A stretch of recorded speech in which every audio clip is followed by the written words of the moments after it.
India announced Lockdown 5.0 on 30th of May. This step was then called Unlock 1.0, which claims to bring the new normal after lockdown. From 8th of June, interstate and intrastate travels were resumed without any restriction to travel within state or state borders. Several services such as hotels, malls, religious places are open now. Owing to this, mass gathering has been increased and places seem to be crowded once again. As we already know, this may result into further increase in cases. So here we are to discuss this issue with healthcare professionals to know their perspective about Unlock 1.0 and the new normal. So to discuss this issue, we are with Dr. Rishabh Cheda sir. I welcome you, sir. Before starting the discussion, I would like to thank you for your selfless service towards our community and country. Thank you very much.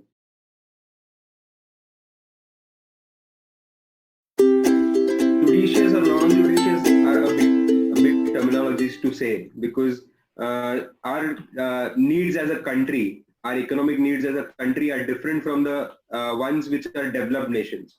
Yes, Unlock 1 was important for certain aspects, especially in improvement in the interstate and relaxation in the interstate travel, especially for the medical professionals as well as for medical equipment so that they can reach the place at time. But at the same time, we should try and understand that it is the onus of Unlock 1. It does not only lie with the government, it also lies with the people of India. It is, even though the malls and the religious places as well as the hotels and the restaurants are open, the onus is on the people of India so that they should not crowd the places. Rules and regulations have been laid down by the government which need to be followed, and it is necessary to step out only when it is much needed rather than just going about it and going for a stroll on a park is not as important as the life of a person. So I would say yes, Unlock 1 was important in certain aspects. Now it is on the people of India to follow the rules and regulation laid down by the government of India.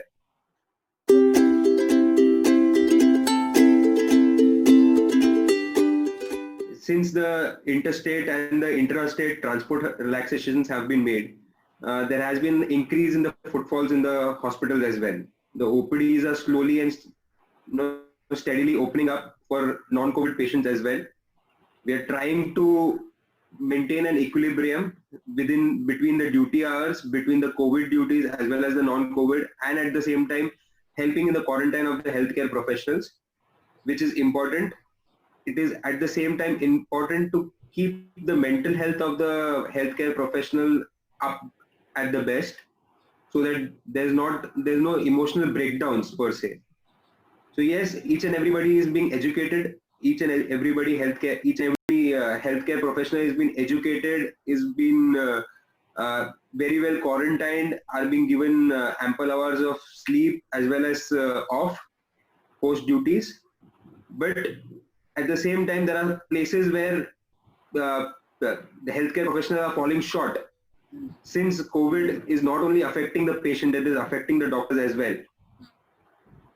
When we say that we are trying to quarantine other doctors, we also face a problem where when we end up having shortage of the healthcare professionals. So because even within prescribed duty hours of 6 to 8 hours, there's at times the duty hours get stretched to 10 to 12 hours also. And with the increase in the number of non-COVID patients now, non-COVID emergencies, we need to be careful about those two, because it is not only about COVID. Even the non-COVID emergencies need to be tackled urgently. So yes, the footfalls in the hospital have increased compared to the previous lockdown phase, and I think doctors as well as the healthcare professionals have gotten used to the new routine, as we would say.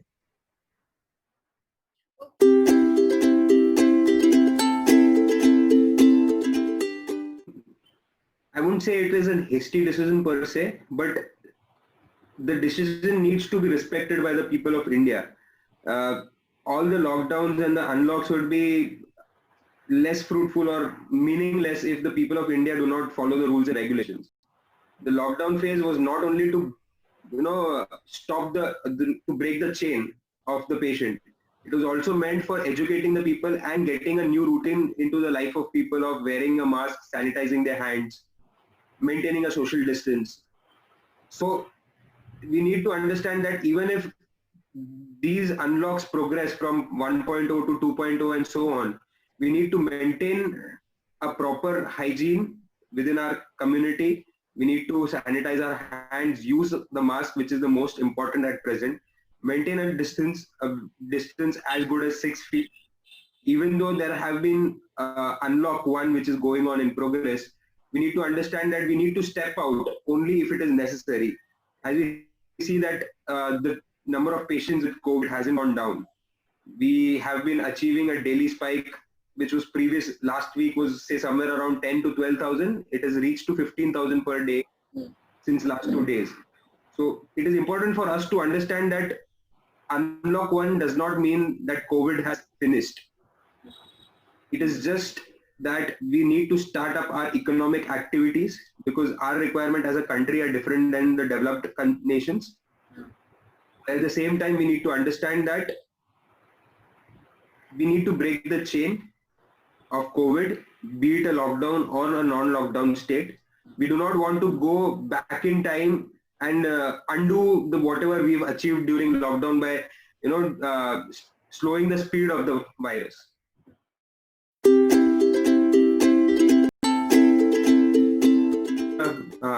Non-COVID patients, without a doubt, because of the easing in the traveling facilities within the state.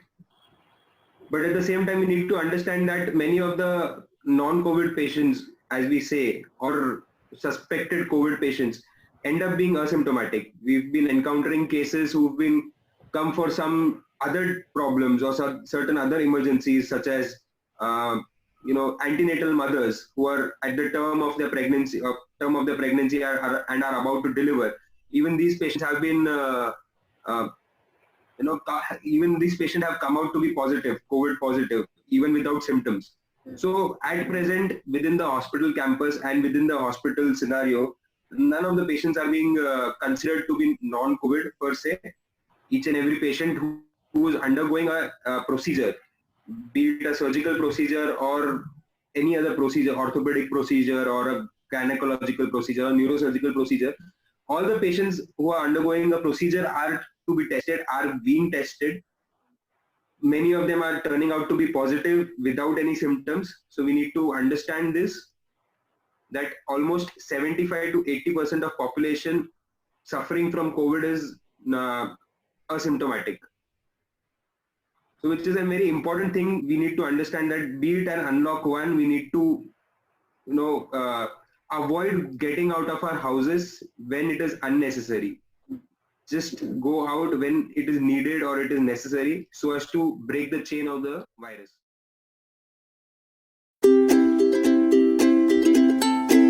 In learning in last 3 months of lockdown, that is of wearing a mask. Wearing a good mask, surgical mask, is more than enough when we are entering when we are not entering a hospital. So wearing of a mask, regularly sanitizing your hands with an alcohol-based hand rub, washing of hands 5 to 6 times a day. Once we've traveled somewhere out or we've encountered touching some unknown objects, or for that matter, just getting out of the house. At the same time, we need to understand that we need to maintain a social distance, be it in the malls or the food malls or by traveling to our offices. We need to decongest our offices. The government of India as well as state of Maharashtra has already agreed to the precautionary thing where they have allowed only 10 to 15% of total working force to be working from the offices. All the major multinational companies have been ordered to give a circular saying work from home.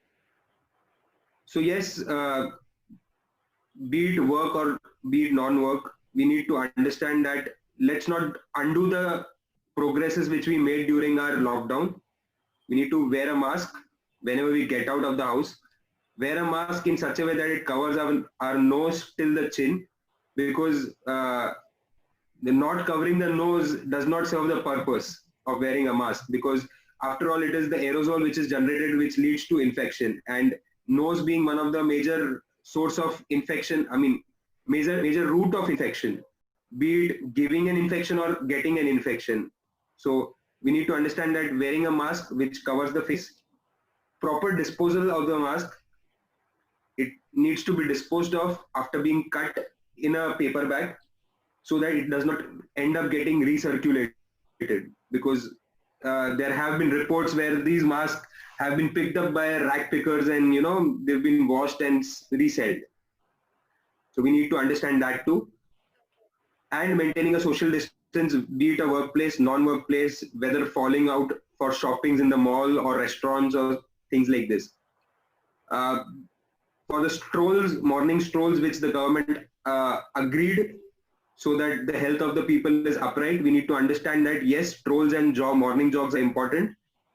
It is more important to have a jog on Marine Drive. Yes, it is very scenic, but at the same time, we need to understand that if we end up crowding such places, we are just increasing the hotspots area or increasing the source of infection with so many people around. And if at the end we are not able to trace out the index case, it becomes very difficult to comment whether it is a community transmission case or non-community transmission case.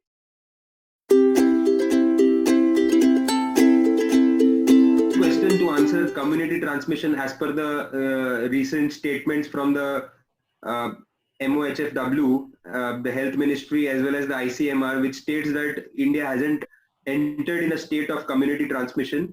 But even then, we need to understand, be it community transmission or a non-community transmission, COVID-19 is an infectious disease. It is a disease which spreads by droplets. It does not, I mean, it would become very difficult for a person to be diagnosed from the index case if we are not following it properly. So probably we wouldn't have reached, I believe, the government of India's statement saying that we haven't reached community transmission, but there are hotspots where many are getting infected, and these hotspots are vulnerable for community transmission because of the density of population it has. India being, densely populated country, it would be very difficult to suggest whether it is community transmission or non-community transmission kind of phase which we are in. But let's pray that we do not enter community transmission, and if we have entered community transmission, we don't end up infecting a lot of people with COVID-19.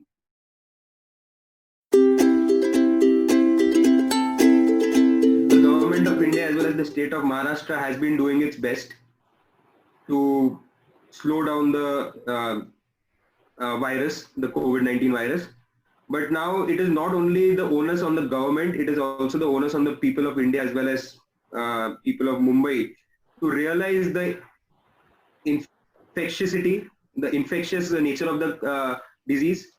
At the same time, we need to understand that we need to respect the importance to the life which needs to be given. So just get down of your house only when it is needed, to follow that precautionary things of wearing the mask, sanitizing the hands, and maintaining a social distance. I mean, it's a request to each and everyone who would end up seeing the video through your medium, as well as a general thing which has been going around in the country via social as well as digital media. So, I mean, yes, the unlocks are going to progress from 1.0 to 2.0 to 3.0. COVID-19 is not going to be gone very soon, because as we see in different pandemics, I mean, I think the word pandemic has been talked about so much, like people would have researched about it a lot. And we need to understand that any pandemic follows a course of twice or three peaks, because COVID-19 per se hasn't shown any seasonal variations. It is not a disease which spreads only during summers and does not spread during winters and something like that. It has not been shown something of that to happen. And with the current rains coming, there would be increase in the severe acute respiratory infections. At the same time, there will be increase in the infections such as dengue or malaria or chikungunya, especially in the city of Mumbai. So let's fight COVID-19 together. Let's not get out of our houses when it is unnecessary, so that we end up only treating COVID-19, because our healthcare system would crumble upon if we have to bear the load of COVID-19 at the same time with acute respiratory infections and dengues and malarias. It will be very taxing for the healthcare system which we have in the country currently. And we don't want to end up being in a stage where our healthcare system is crumbling, which is already, but then whatever it is able to sustain till now, we do not want to undo the sustainability of our healthcare system. I think it is the most talked about message we've been speaking about. I request each and everyone, please stay home, stay safe, get out of the house only when needed, and whenever you're getting out of your house, wear a mask, sanitize your hands, and maintain a social distance. Especially for all the Mumbaikars, because though there would be a trend of decreasing numbers in Mumbai, it is very difficult times for Mumbai, because our lifelines, the local trains and the local buses, they can be a major source of infection. So we need to take care of these. We do not need to congest these facilities which have been started again by the government. These have been started for the ease of transport for medical and healthcare professionals, as well as those in the essential services. It is not meant for those who are not into essential services. So let's not congest the roads as well as the facilities which have been provided to us.